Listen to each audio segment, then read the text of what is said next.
Welcome to Middle Fingers Up, the show where we hold our heads high and our middle fingers higher. I'm your host, Kieran McKay. Today, I'm excited to sit down with Alfred Kainga, the 2023 Breakout Comedian of the Year. He's also been part of the 2024 Black Film Festival. Alfred has been making waves in the comedy scene, coming from Zimbabwe all the way to Dallas, Texas. I personally knew I had to reach out to Alfred as soon as I saw him perform at a recent comedy show here in Calgary. He flew down.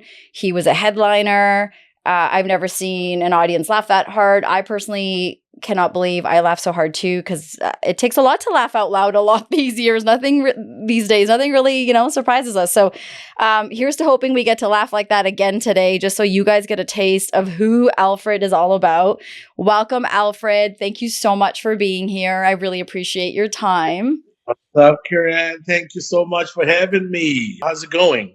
Well, we're doing good here in Calgary. How are you guys doing? Do you have family, friends dealing with a hurricane out there? Is everybody okay? Well, I got a good friend of mine who's a comedian by the name of Sean Harris. He's stuck down there in Houston, and yeah, it's rough, But I told him, swim, get in that water and swim your way to Dallas. I mean. Ain't nothing else I can do for you, so. He probably could. He probably could swim his way. I bet you, right? It's, oh my gosh. That's everywhere. That's so he crazy. was telling me that even the stores, they're asking them to bring nothing but cash. Cards are not working because there's no power. You got to bring cash. So it's really crazy. Yeah. It's like old school days. Yeah. But we find out here in Dallas, it's just hot. It's just super hot. How hot is it out there? I think today was 98, 99 degrees. Wow. Yeah, so we're tinkering towards 100. That's a lot. That's a lot. Oh my gosh. That's a lot. Blazing. Do you have AC? You must have to have AC, right? It's a must. It's an essential. Yeah, every home comes with it, or else look, you'll be passed out, Yeah. People don't realize when I came from Africa, I was light skinned. Yeah. Dallas heat did this to me. This is how you became so tan. Yeah. Listen. I love this. Oh, this is awesome. I'm glad to hear you're safe, and hopefully your friend is going to be okay and he doesn't have to swim. So I'm glad the safety check is over. That's good. I just thought I'd do that. I also want to start with congratulating you. I've been on your socials. People should follow you. You were the 2023 Breakout Comedian of the Year. Can we start there? Tell us about this win, because I kind of feel like this win has done some wonders for you as I've been following you. Absolutely. It really has. So what happened last year is I entered into a competition. And, I've been doing comedy. Let me take you back. I've been doing comedy now for 19 years, right? And so, started right here in the Dallas scene. And, as comedians, we do competitions here and there. And I've done a few of them, some local competitions, some statewide. And then one of the big ones that I entered in, the last one that I did was the Shaq All-Star Comedy Competition, right? With Shaquille O'Neal putting that competition together. He was looking for the next generation of stars to put on a tour. And they were looking for one person. I missed that in the semifinals and I lost. So at that point I was fed up. I said, you know what? I'm not going to pursue competitions anymore. I'm just going to focus on my craft, get into comedy clubs and getting on tour and working. So last year, around April, they announced this Breakout Comedian. This competition used to be called the American Black Film Festival Comedian of the Year. So they changed it to Breakout Comedian of the Year. And so I entered it in. I was like, okay, let me just give it a shot, because the carrot was nice. There was a $20,000 grand prize. But the most important thing was getting signed by a Hollywood agent. Yeah. To me, that was major. So that was the reason that I looked at that. Yeah, the money was great, but the fact that you get to work with the professionals in the industry who can take your career to another level is what I had been missing. I needed that. you know. So I entered the competition. Next thing you know, they called us and they said, we got some rounds to go through. Got to go to LA for some semifinals. Started off with, I think, 16 comedians. And from 16, we had to duke it out to six remaining comedians in the finals. And so they flew us out to DC finals in front of almost 2,000 people. And DC Young Fly is the host. So it was a big event. Major comedians were in the house. And we just went toe to toe, joke for joke. And next thing you know, they said Alfred won. And I was blown away, because So the you were competition was. surprised. Well, I felt like I knew it. Once you perform, once you do your thing, I really felt very confident in what I had done. But that's not to take away anything from the comics who were on the show because they were super funny. So it was one of those things where it's like, okay, you got to bring your triple A game, And just for me on that one particular night, I was ready and I got it, So Oh. so here we are. Well, congratulations because you won, because you're touring. You caught the eye of our comedian that I have had on recently, Grand Commander. He had put on a show. You were the headliner. And it was really cool to sit there and think, oh my gosh, you get to go on tour, you get to win this thing. And all of this is happening because you were so skilled. So can I ask you, when you did that Breakout Comedy Festival, was there a particular bit or something that you had said that you think got you that win? Was there certain, more laughs about something in particular? So every comic got 10 minutes. So, they prepped us, right? Like you go to the semifinals, 10-minute set, and you go to the finals, it's going to be another 10-minute set. So I just knew I just needed to bring that best 10 minutes that would captivate the audience, captivate the judges. And that, believe it or not, that same set that I did in LA in the semifinals is the same set I took to the finals because I just knew it was going to be a different audience altogether. And I do an hour set when I'm on the road, when I'm headlining. But that's my first 10 minutes that I do. That's my intro. I basically introduce you to who I am. I'm an African dude, and I'm gonna hit you with all those punchlines about I'm coming from Africa to America when I was skinny. Yeah. And I gained weight now, So I get into it and I hit it hard, and you can't help but be like, wow. Like the papers, when you talk about the papers, all of that, I think so many people from so many different communities can relate. And I think that's what your humor is. It's so relatable. It's like people are living this every day. And okay, so then, so tell me, if we go backwards, then a little boy in Zimbabwe growing up, were you always funny? When your community looks back, are they like, okay, we knew he was going to be a comedian? Or who were you as a little guy? How did you get to this place? So I grew up in a very Christian-based family. But it was also very fun. It was a fun family. So I really was the entertainer in the family. I love to sing. I love to dance. And it just took me to high school. I think high school is where I really developed my comedic skills because I went to an all boys high school in Zimbabwe, which was like one of the best high schools in Zimbabwe, right? And so with boys, an all boys situation, you got to be extremely witty, you got to come with it, So I sharpened my skill there.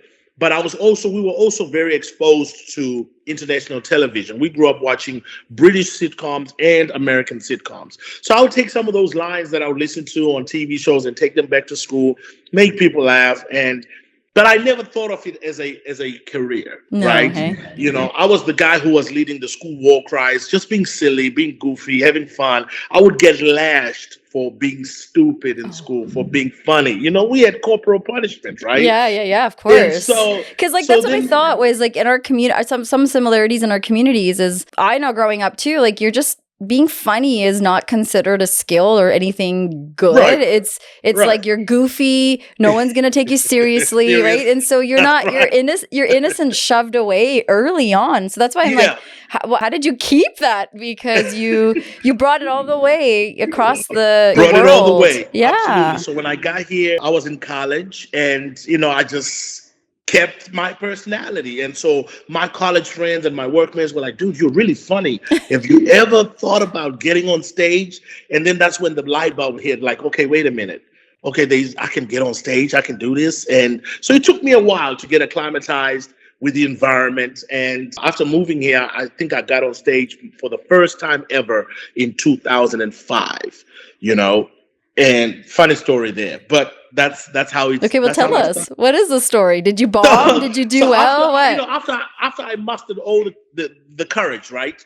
My friends telling me, man, call them, man, do your thing. You know, you'll be funny, really, Alfred. So I called this one particular comedy club right here in Dallas. It was called Hyenas in Arlington. It's shut down now, and because I'd heard they're the ones who do open mic. So I called the guy. I said, hey, I'm really funny. I would like to come out there and do my set. And he said, okay, open mic is every Wednesday. You can come out, you sign up, you go up, and you do 3 minutes. I was really offended, Karen. I said, 3 minutes? I said, listen, I'm funny, man. I'm making people laugh out here. I need 30. That guy was on the end of the phone like, son, have you ever done comedy in your life? And I said, no, but I'm good. He said, no, bro, you get 3 minutes. So I'm like, okay, fine. So I write my set. I'm practicing the whole week. I got a clock right there on my chest, and I'm practicing every time it hits 3 minutes. I'm like, yes, I got it. 3 minutes. 3 minutes. I got it, right? Following Wednesday, I go out there early. 6 o'clock, I'm there. I'm pumped up. I'm excited. Oh, you should have seen me. I was dressed to the T. I didn't know. I didn't know it's open mic. I didn't. I'm coming to do a show here. Okay. Yeah. Everyone's there to see you, of course. What? Yeah, I got my whole ensemble. So I signed up. Next thing you know, I didn't realize this. If you're new in the comedy game, just because they say sign up and you go up does not mean you sign up and you go up, because you got senior comics who will come at 8 o'clock, some will come at 9, and you keep getting bumped. I got there at 6 o'clock in the evening. I got on stage finally at 12:30. Oh my goodness. 30 minutes past midnight. But I was still sitting there. But now look, the room started off with about 50, 60 people, full room. By the time I get on stage, maybe 6, 7 people left, And they're probably so drunk too, I would imagine by that time, right? And half of them were the staff who works there. So, but still, I was determined. I said, I'm going to go up and I'm going to do my thing. My name was called. I got up on stage. That whole 3 minutes that I'd been practicing all throughout the week, right? As soon as those lights hit me, I just hit it. Got through with my set, and I got a couple of laughs and a few, chuckles, and I felt good about it, because I'd gone through everything that I had practiced. I get off the stage. I went to the back where the manager was standing. I said, hey, man, how did I do? He said, how did you do? You got 2 more minutes left. You did. I said, what? He said, yeah, I thought you said you had 30 minutes. I said, you mean all that stuff that I did it in 60 seconds? So it was just an awakening for me. Like, there's so much to learn in this business. Rap game, maybe that's where you need to be if you can do your bit that fast. That right? fast, so you gotta. I was nervous, and I didn't know how to time myself. So that's why I knew, okay, I'm here to learn. So I'm right here on the foundation. Let's go. And I stuck with it. And here we are today. Yeah, look at where you are today. Like, looking back, do you have highlights, things or moments where you feel you continue to bring along with you on stage that have taught you and how to sharpen your craft? Absolutely. I mean, I've had a situation where different settings prepared me, because when you're starting out, nobody knows who you are. So you're trying to get stage work at any place you can get. I did a country bar one time where they play country music with a country band. And the guy said, I'll give you 15 minutes during the recess. Listen, I got up on that stage. I didn't even know how to get this audience together. They didn't even give a damn about me, man. It's like they came to listen to country. And I remember one redneck yelling, he ain't even funny. I mean, and it shook me, and I was like, man, maybe I need to go back and find a job. This is not working, but I was new in the game. And then, it got to a point where I finally got, discovered by Kevin Hart, and then puts me on Comedy Central. And, it's like, wow, that's one of those things where you you will ever forever look back and say that helped me with my career so Oh my much. gosh. It's Kevin Hart. And I saw the cute little clip of you. I don't know if it was a podcast or a radio you were on, you were being interviewed and you talked a little bit about your story. And like you have Kevin Hart laughing, Yeah, hitting his yeah, hand on the, and yeah. you're like, oh my gosh. So you even mentioned when you were part of the festival that you won at, there was big, comedians. So what's it like having the Kevin Harts? You've interviewed with Cedric the Entertainer. Like when you Yeah, interview with these big, I would imagine performers that you looked up to, what's that yeah. like sitting in a room with them or they're laughing at your work? It's like a stamp of approval, you know? It's like the big brothers are patting you on the back, like, dude, you're doing it, you're funny, because you don't have to pay them, right? You can't do that. Either you're funny or you're not. So when you see that happening, my gosh, it's validation for us. It's like, okay, I'm in the right direction. This is what I'm supposed to do. So yeah, getting the likes of, Kevin Hart, Cedric, all these guys, Bill Bellamy, Capone, these guys that I've worked with, they're huge, and they've just believed in me. And I'm like, my gosh, man, this is crazy because I would have never dreamt of it. I started believing it, but when I was growing up, I never imagined that it would come to this. Well, what was comedy like, or how was comedy viewed back home growing up? Because I know you said you were part of a funny family, but was that generally part of the culture? You guys grew up watching a lot of international TV. What was happening locally on the scene for you guys? So there was absolutely no stand-up comedy whatsoever. None. Yeah, there was, theatric comedy, theater, dramas, stuff like that, but nothing stand-up. So here's what blew my mind. So I'll tell you this. This is how it was so different. When I was growing up, we would watch Seinfeld, Martin, in Living Color, all that stuff, right? The Benny Hill Show from England, the Desmonds from England. And only for me to get here is when I realized, wait a minute, all these guys that I loved on TV actually started out as stand-up comedians. We didn't know that. Because we never watched stand-up comedy. We didn't. There was nothing of such. So it blew my mind. I was like, my gosh, Eddie Murphy, Martin Lawrence, Jerry Seinfeld, these are all stand-up comics. So I was like, okay, I got it. I got to do this. This is what I'm supposed to do because I loved acting. I loved making people laugh. So I just knew I would be so good at it. I just knew it. Yeah, well, we all know when we see it, when we hear it, even how you tell a story, because that's your job is really about telling stories. That's it. And making people connect somehow. And the trick is when it's a really inappropriate story, you have to really, I bet, think about where's the punchline here, because this can go so many ways. And comedians, you guys are always pushing the envelope with all the big issues. Even when you talk about building the wall, you have everyone in there laughing, and everyone in that room, maybe with the exception of a couple people in there, like would connect to that, right? And so you have these ways of telling your stories that I just think you just relate. There's a lot of validation in the way that you make fun of yourself, or like, first of all, how brave do you have to be? You get invited by the Nigerian community, and more than half of your set is about your trip to Nigeria and the things that you're learning about the airport, the food, and all those things. And I'm watching the folks, and I'm like, oh my God, like that's a real art to be able to make someone laugh when you're making fun of, in a cute way, their own community about themselves without offending, right? And so that's not easy to be done. So who you named some comedians. Do you have like the comedian or a couple that you feel heavily have influenced you in your work? My gosh, I guess it's just so many, but Bernie Mac is right there at the very pinnacle, because the guy could tell a story and put so many details that you are cracking up every 5 to 7 seconds with one story, so many details, and I love that. You're painting a picture so that everybody sees what you're talking about as you're talking about it.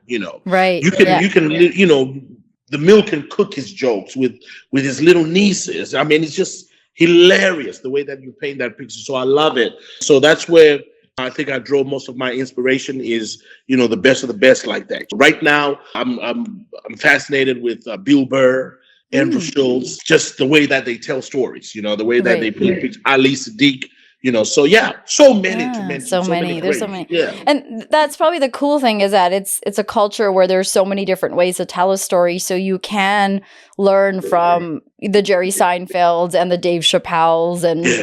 everyone else in between. You don't have to have one standard way of performing, which Yes. is cool. And that's why I was like sitting there when I was watching you and thinking about you after. I was like, I wonder who your influences are because sometimes you can tell when you are listening to a comedian, you're like, oh, this comedian loves, you can tell so and so, right? But I was just like, this must be his personality Yeah. because you're so animated and you take that story and you deliver it so eloquently that it's hard not to laugh. So I have a couple more questions for you. What venue do you dream to perform at?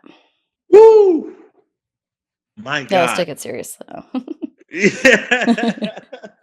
Okay, so I've already checked that box, having performed at Oh, the Apollo in New York, the good work. historic Apollo, yeah. But I think Madison Square Garden would take the cake. Wow. Yeah, yeah, yeah. Yeah, Madison Yeah. Square Garden. That will be Who have you seen someone perform there? not yet. Not yet. Okay. Yeah, I was Yeah, not curious. yet. Yeah. That's a But I big one. know I know the one African comedian who has been able to do that in our lifetime was Trevor Noah. Oh, yeah, yeah, yeah. Yeah, he did it. Very successful, right? He had a Very, great tour. Yeah, he yeah. came through all over Canada. So you're like, oh, we don't get all of you famous people over here. We're not so lucky all the time to get you Yeah, guys. So even Taylor Swift doesn't come to all of our towns and cities. So yeah. when you get celebrities, you're like, oh, this is great to have It's that. major. Yeah, It's so big because the art scene is a wonderful way to know that your community is thriving. When you have performers and all sorts of true, different, right, singing, true. acting, whatever it may be, comedy.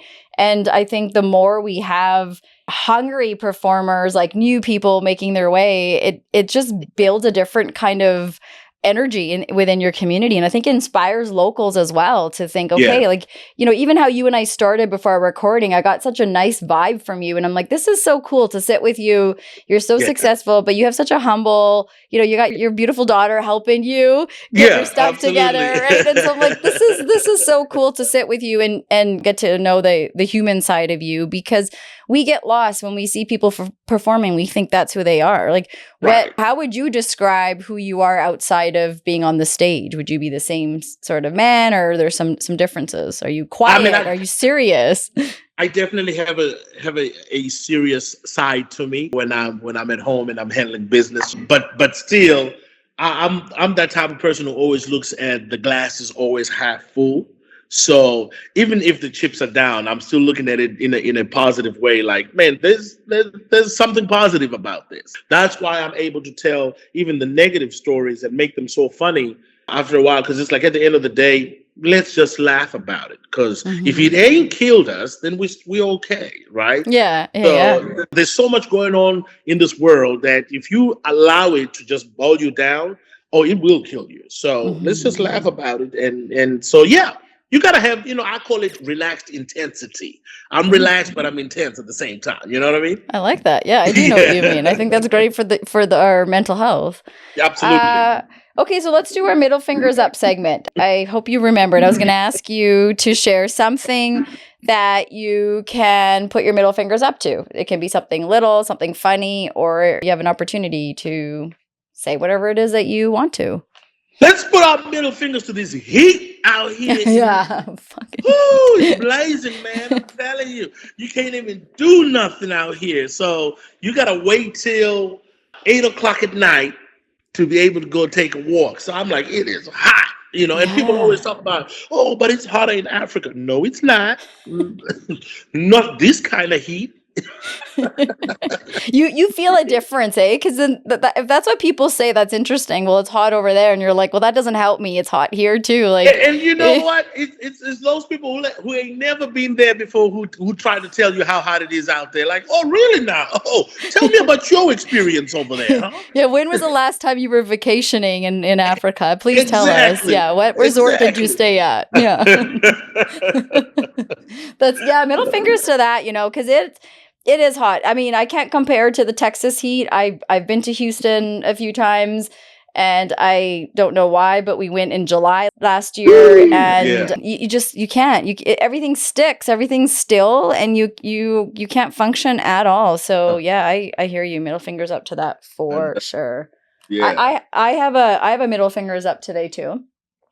And I don't know if and I think it's funny because it's about a show that's from your community.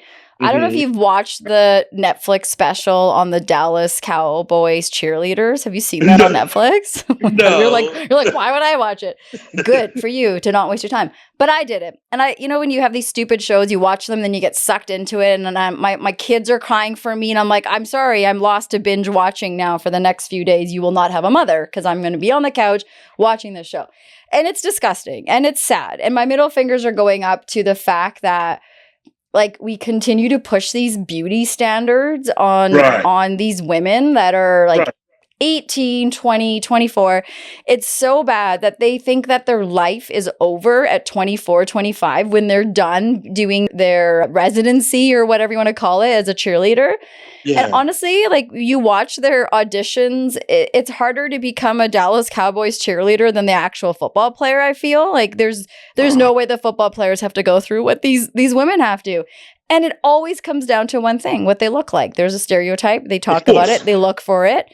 And I'm watching this and I'm watching it because I'm like, this is what do we, I don't know, middle fingers up. I could keep talking about it, but middle fingers up to these unrealistic beauty standards that these women are just eating disorders and all these sorts of things that they're accumulating because that for 30 seconds at a time, the stand, right, is going to look at you. Yeah. And it's amazing that they think it's crazy. It's like a cult. It feels like I'm watching a show about a woman's cult.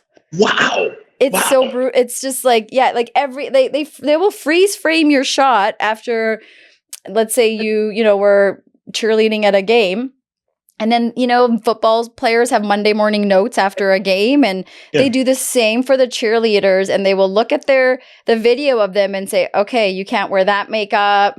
You have to fix your hair. You have to polish your smile better. And I'm like, I don't know. I could never survive. There's no way I could live in a world like that. And I think I heard they only make $125 a game or something like that. Yeah, they make $15, $20. This is not their full-time job. Some of them are nurses, some of them are doctors, salespeople. They have all sorts of different jobs that they do every day, all day. And then they dedicate 8+ hours almost a day to be the cheerleader of this team as well. And then they think their life is over. The statement one of the girls made was, I'm losing in the game of life. I'm so late to everything. And I'm like, she's 25. So, but they age you so quick, right? So if you have to retire at such a young age as a cheerleader, then you think you're done. You think, well, now I've peaked, right? So yeah. So now at 25, they feel like they're old. I'm old now. It's like, wait a minute, your life is just beginning. Yeah, I know. I'm sitting here 43 yelling at the TV, being like, you have no fucking idea, man. You're 20. Yeah. Go live your life. Go everywhere in the world. Have sex with everyone that you can. Do everything you possibly. Yeah, go enjoy your life. Exactly. Eat whatever you want. You're in your 20s, you are immortal. You can survive it all in your 20s. So absolutely. Yeah. It's sad. So it's my youngest son, I have 2 boys. My youngest was kind of watching it with me, and then he's like, this is weird, Mom. So I'm like, okay, you sit down. This is because of you guys that this is happening. So let's break some barriers in our house here. This is not how you should be expecting. This is not what you should be expecting of girls, women, those who identify as that, right? It's brutal. Yeah. So my youngest son is like, this is whack, Mom. I can't watch this. Unbelievable. It's a lot. I know. So Unbelievable. he was like, "Is this a reality? Is this real?" I'm like, "No, it's a documentary." He's like, "This is real? This isn't fake TV?" I'm like, "No, it's not like No, Selling this is Sunset." real. Yeah, this is real. So yeah. So do you like what are the beauty standards like in Zimbabwe? Like what would that be growing up? Like how are women viewed there? Man, I think things have changed now because of the internet and Yeah. social media. Oh my gosh, I think the standards have just been put on the same level now. Like everybody wants to wear these crazy, ridiculous outfits, makeup, the hair, Yeah. the prestige, the brand names, right? Either you look whack if you don't have your Gucci and your Louis Vuittons, Yeah. idolizing the material things. But the beautiful thing about it is that's not everybody, right? So we still have women out there and guys who don't idolize those things. But yeah, TV It's and the Western world has definitely played a major influence on the rest of Africa. Now it's like, wow, yeah. this is not how we grew up. Totally. Yeah, It's so interesting to hear that because it's yeah, it's caught up and it on one hand they're like catching up and even advancing, but on the other hand it's like sad because um it's taken a away from your wild culture. yeah, that's just it. That Western Eastern like thing that I always find myself stuck in too is and I don't know, like for you, was it that way? Like you immigrate here, and did you have a community or whatnot when you came out? Because you weren't coming out to be a comedian, you were coming out to go to school. Were you like coming Yeah, out to be an engineer or right. lawyer or So doctor? Like what did your mom expect you to be when you grew up? yeah, One of those things, so right? So there was absolutely that's every African household or East Indian or whatever. Yeah, yeah, You are supposed to become either a nurse, a doctor, an engineer, something. Get into data science. What are you yeah, doing? yeah, exactly, but right? but when I got here, we didn't have a community because we were so far. We were in a small town called Gainesville, Texas. That's where I was, and I think there was about 4 Africans on the whole campus. So that was our community. That's how we became friends, and it was just so we really got assimilated into the whole Yeah. Texan culture, the American culture, and I mean, it was just like that's what we did. First Thanksgiving, they're like, "Yo, you can't have Thanksgiving by yourself. You coming over to our place?" So I'm like, what is Thanksgiving? We really didn't know what it was, and now we got a big turkey, and I'm like, oh my gosh, look at all this food. So now I'm like, oh shoot, I'm taking 3 plates to go. So Do you ever feel bad or guilty or like how do you process that in your head? Like I was born and raised in it. And uh-huh. and like you like the difference I would say is you're older, you come here, you're more aware of what's happening, I would imagine, as you're assimilating because you're trying Yeah, to belong. For yeah, me, I didn't realize I was born into it, so I didn't realize that that's what I wanted to be a white girl so bad, right. and like it just evolved to something else. And now I'm going backwards in my 40s, like, okay, I got to get back to my roots. I got to wear my hair curly, like stop straightening it. All Right. these things that we did and we don't realize that we're doing these to be so Western. And there's some things that are great. Like I know I talk about the gaps and sometimes I complain a lot about the Western world, but it's been good to me. I know that. For you, like, do you ever look back and are you ever like, do you ever feel bad about some of that, or how do you manage that? And then again, how do you raise your daughter who's also born into that culture? Into that culture. Yeah, so it was different, man. It was really tough because at 19 years old, you're coming to a foreign land, you're leaving your family behind, you're all by yourself, you're leaving everything that you know behind. So yeah, it was tough sometimes, you know what I mean? It was very interesting. Here you are trying to assimilate, but then at the same time, you're like, wow, man, my family's not here to see this, to enjoy this. It's different. If I was back home right now, we would probably be doing A, B, C, and D, which is very different from what I'm doing right now. So it took a while to adjust, and you never really fully adjust because it's still a part of you is still missing or is still back home. You wish you were there. You wish you were with your people, and you really feel it when you go home to visit. The toughest time is when you're leaving to come back because it's Yeah. like, man, I felt like this was dope. But so now that I'm a father and my child has been born, here in America, and just trying to teach the little things about my culture to her.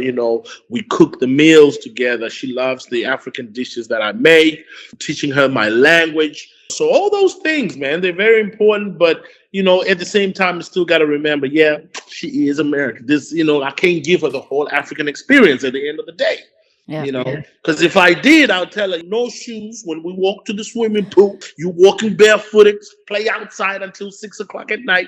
It's different because now they got me be like, Daddy, where's my iPod? So It's so different. Yeah. And it sounds like you're balancing it well. And obviously you have the skill because you're a comedian, you're an observer. I think that's like one of the biggest traits we see in all of you. You guys watch what's happening and put it into your bits. So that's a great skill to have, I think, as a parent, because it's a sense of awareness. You get what your experience is like. You understand that your daughter's is going to be different.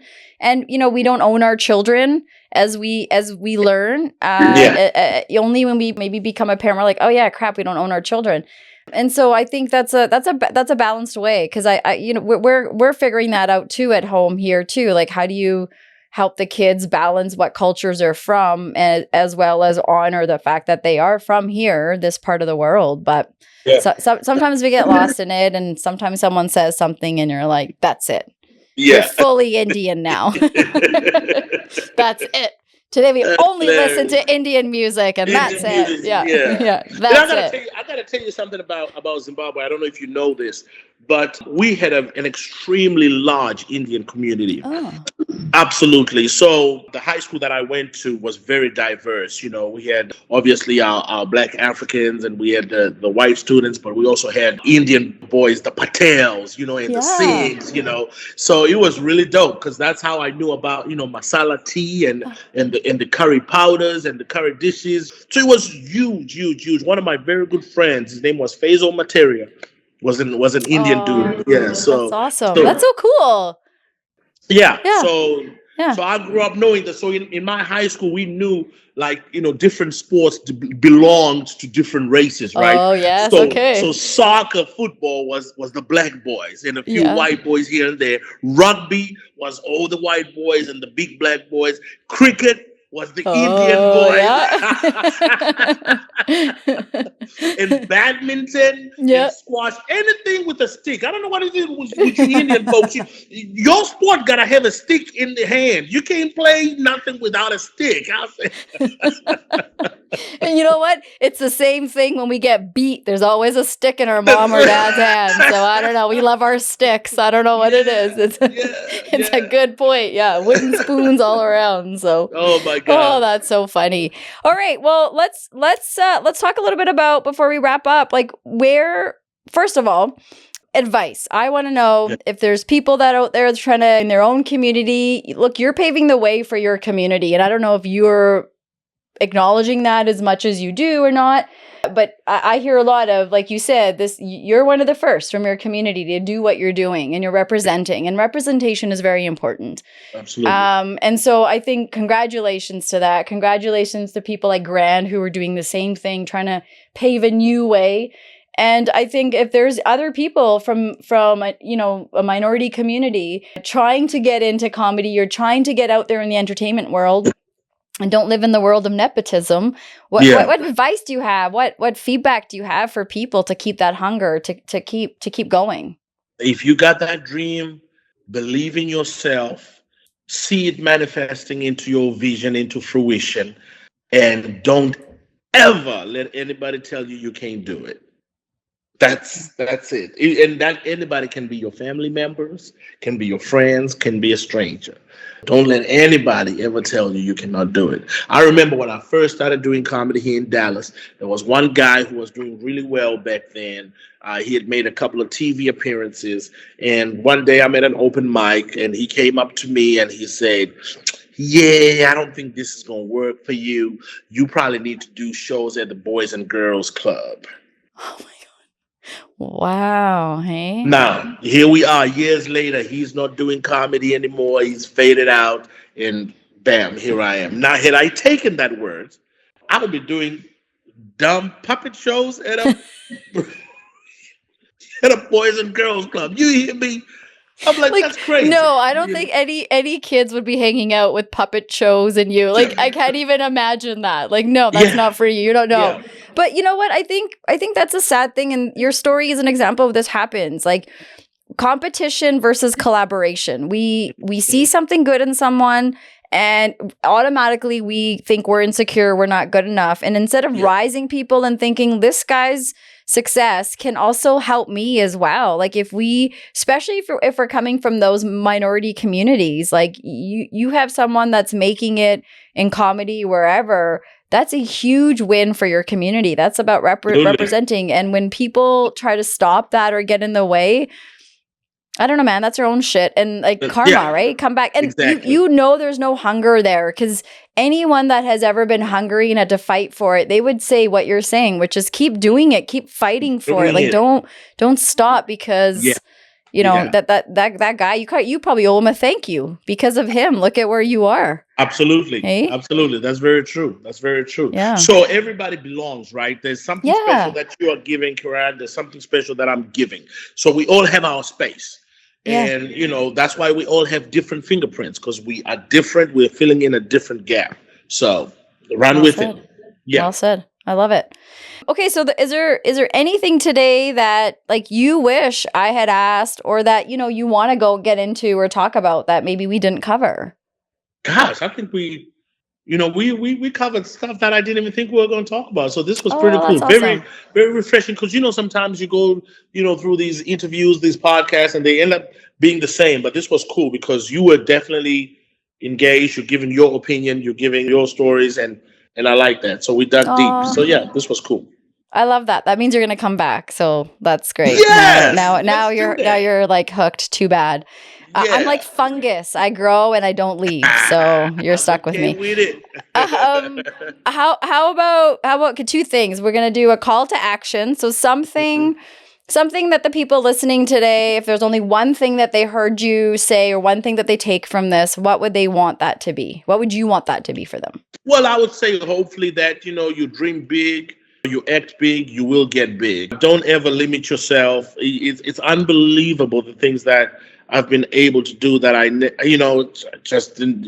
kid from Zimbabwe, for crying out loud, and so I'm just grateful for it. Just being grateful for all the experiences and taking it one day at a time and just to soak it in. But I never stopped dreaming big, and I'm still dreaming big. I got big things to accomplish. I got things coming up that I'm excited about.